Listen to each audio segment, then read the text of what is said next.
Bonjour, alors quelques bulles de révision sur acide-base, pH et toutes les applications. Donc on commence avec acide-base, par des définitions bien évidemment. Un acide est une espèce capable de perdre des protons H+, alors qu'une base va les accepter. Définition selon la théorie de Bronsted. Il y a quelques exemples incontournables qu'il faut reconnaître.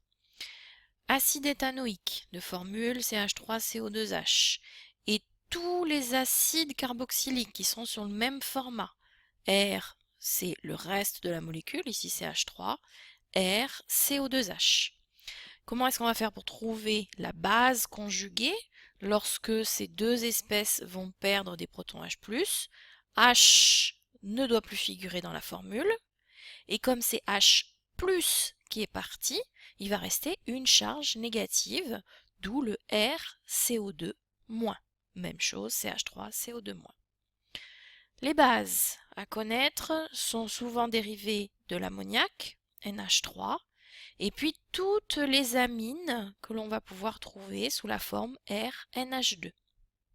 Une base capable d'accepter des protons H+, donc de NH3, je vais passer à NH4, un H de plus.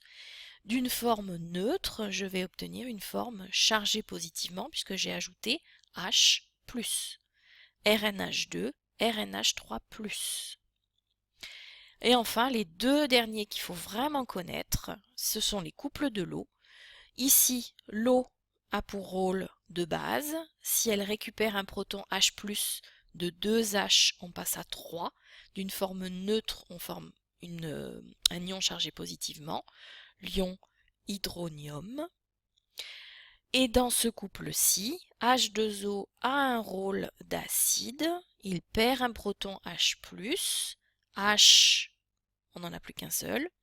Et d'une forme neutre, on passe à une forme chargée négativement. Ces deux couples à connaître impérativement. Voilà des exemples de réactions acido-basiques. Ici, on a l'acide HCOH, encore un acide carboxylique, qui réagit avec l'ammoniac NH3. L'acide a perdu son proton pour donner sa base conjuguée. Le proton a été récupéré par la base NH3 qui a formé son acide conjugué.